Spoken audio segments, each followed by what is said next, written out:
Everyone is ready. I'm going to ask these two guys if they are both ready. Hopefully they are. I'm going to make sure our scoreboard is in place.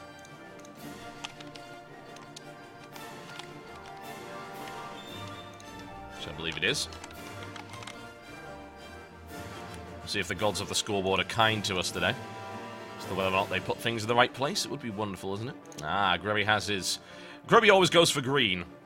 And funnily enough, Sheth vetoed Tal'Darim. You want to know why? Because I'm almost convinced that Grubby loves that map because he can hide stuff on it. It's very green. His units are green. It's very easy to hide a probe. You'd be surprised. Alright.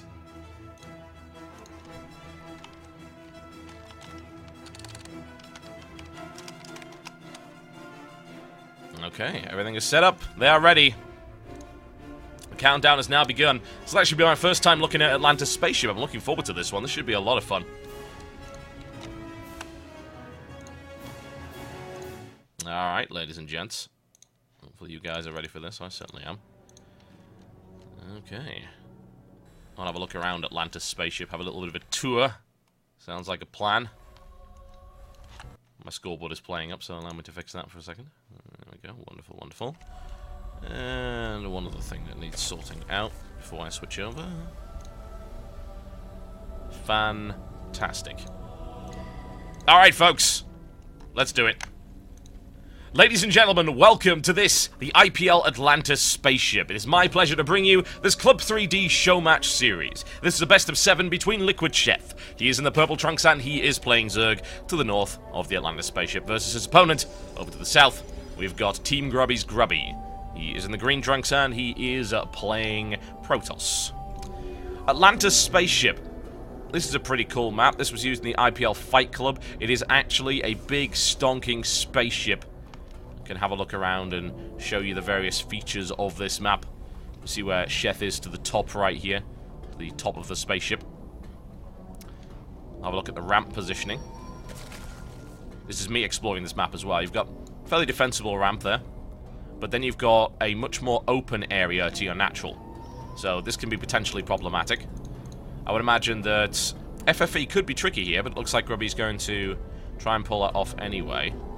Actually, never mind, FFE won't be all that difficult at all. You could very easily wall this area off here. So that's not too much of a problem. It's funny, the perspective makes this look larger, but it's not. This is actually narrow enough to... What looks to be... Would that be a 3-building? I think that's a 3-building wall off by the looks of it. So, yeah, Forge Fast Expand should be absolutely viable here.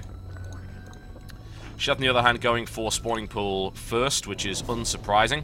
We're having the pool on 14 supply. He knows that Grubby is capable of blocking him off here. This is a 2-player map, so you know where your opponent is. Aside from that, this back area, potentially vulnerable to long-range attacks from aircraft. Simply because they've got this area here which you can't stand in.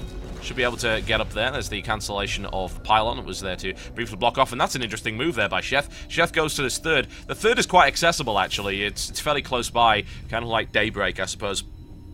However, the third is quite open. There are a number of ways into it. This ramp is very, very large here, so very vulnerable to a ground assault. A little bit difficult to defend. You aren't expanding towards your opponent, though, so that's pretty nice for Zerg there. It's nice for Protoss as well. Grubby's wall-off is in progress. Cannon is behind that, so Sheth won't really be able to poke in and do too much damage there. He did only build 4 lings, the standard number, giving him security in this area, making sure that he can nail down any probes that try and get any proxy pylons in there, but aside from that, not really going to do too much aside from denying scouting. Grubby already knew about that. Well, in fact, that's actually a fast third there. Does he know about this? Well, he certainly does now. He knew about it earlier anyway, so it doesn't really matter. But yeah, pretty standard to go with a fast third here. A lot of people ask, well, what's the response to Forge Fast Expand? There's really 2 things you can do. You can either go for a really strong 2-base bust early on, or you can try and take a really fast third. That's really the only 2 things you can actually do about it. Because otherwise you stay on the same number of bases as your opponent for too long, which is not optimal as Zerg at all. You always want to be 1 base ahead. In this case, Sheth did opt for the third, and has given himself a reasonable amount of map control with these lings. He's quite late on speed. Notice that he hasn't actually started researching this. This has been gasless up to this point, and going gasless up to 30 supply, that's actually not as usual as you might think. You know, that's the sort of trend that was started by Spinishua, really. But you'll notice that Sheth doesn't really go for a lot of queens. He lings up quite heavily initially. He'll go for 4, and then I say add another 6 on there, but not go for speed. Still not going for speed here. That's fine, though, because what does he need the speed for? At the moment, nothing. Grubby going for a Stargate here. Nothing wrong with going Stargate behind a Forge Fast Expand. Nothing particularly unusual about it, either. Gives you a lot of mobility while making sure that you don't have to leave your defensive wall off. Which, of course, can make you vulnerable to being busted by, say, roaches. The harassment potential on this map should be pretty good, honestly. Finally, the gas coming down here on, like, 40 supply for Sheth. Very, very late there. But yeah, there is a... The void isn't that narrow here. Well, it's not that large, in fact. It's quite narrow, so there are areas that you can dip in and out of with void rays, as well as phoenixes, of course. So there is the potential there. Zealot down there, actually. I assume Sheth did see that. He actually intercepted another one. Quite a lot of Zealot pressure coming in the direction of Sheth. That's going to force a few more lings out. 9 versus 3, especially without speed, is going to be a little bit suboptimal. Once they get +1, that's going to be absolutely terrible, and of course, bear in mind Grubby's micro. So he's going to have to put some more lings out, and in fact, he's forced into a Roach Warren. This is a nice little bit of tricksy play here by Grubby. He's able to do some initial damage while not sacrificing too much. Very nice micro there. Extremely good control, as you can see. He's able to keep his Zealots alive for a pretty good amount of time. He also gets into the mineral line once again and gets one more drone, and it will just be one more. So he spends 300 minerals, and he forces a bunch more lings out from Sheth, but notice how Sheth didn't actually overcommit to that. Sheth is very cautious. He could have said, oh god, let's build a bunch of lings, and in fact, he didn't do that. Sheth did end up losing an Overlord, however, but he did gain scouting information of the Stargate in the process. So, not too shabby at all, able to sacrifice to get that info. So now he's going to deal with the Void Ray, and of course Void Ray is pretty standard response to going for a fast third, because of course it spreads out where you've got to defend, you need more Spore Crawlers in more places, Queens become more vulnerable because they don't have the support of their fellow Queens, because they're too far apart. There's only 3 Queens on the map here as well. There's 1 Spore Crawler going down at each base here, interestingly enough not in the natural, not in the mineral line in fact. I don't know why I said that, that's absolutely insane. Now going for Layer Tech here, and Grubby is going to be shut down at some point once this Layer Tech comes up, but he does have this window in the meantime to do some damage. Void Rays are now pushing out to just snipe off Overlords, which is proving to be a little bit problematic there for Sheth. He's getting slightly supply blocked every now and again. He's got lava that he can't actually spend, but it's a fairly easy catch-up for Zerg, something you can bear in mind. You can stockpile lava and then just spend those resources, so supply blocking is not as important. It doesn't hold your production up as much, simply because you can stockpile that lava and then simply spend it. Something I feel that's not actually talked about all that much, the severity of supply blocks on different races. Something to ask Apollo, I think. In the meantime, here comes some harassment here from Grubby, and a quick lift with those 2 Phoenixes.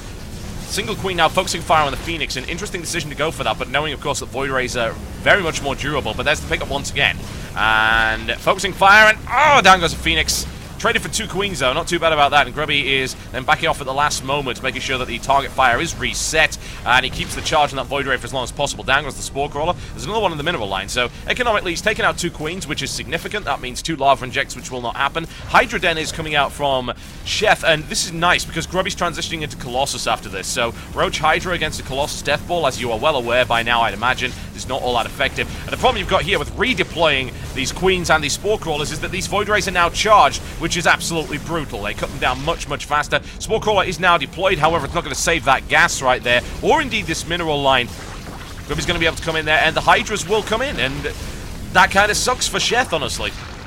It's not untenable. I'm not saying that Roach Hydra is an awful composition, but Roach Hydra tends to get beaten by a really good Colossus Death Ball, so something to consider right there. Spore Crawler coming down and immediately eliminated once again, and now damage being done to the mineral line directly, and this Hydra Den could end up getting slaughtered as well. 6 Hydras coming in, though. Will that be enough to take that down with 4 Phoenixes? I don't think it will. Admittedly, those Phoenixes don't have a lot of energy, so it is possible. This is the kind of damage that's been done so far. It's been absolutely fantastic here for Grubby. 18 workers killed up to this point. Very, very nice indeed. Here come the Hydras, and now this force will be pushed backwards. Might get a Void out of that, maybe. He's actually... No, never mind. Doesn't get the interception position, so Grubby gets out with no damage taken. Oddly enough, Sheth is still ahead in terms of his drone count. His drone count shoots back up to 77. Very impressive. Bear in mind the problem that this kind of build has with Grubby is he doesn't have a very large army. He's relied quite a lot on a significant air force.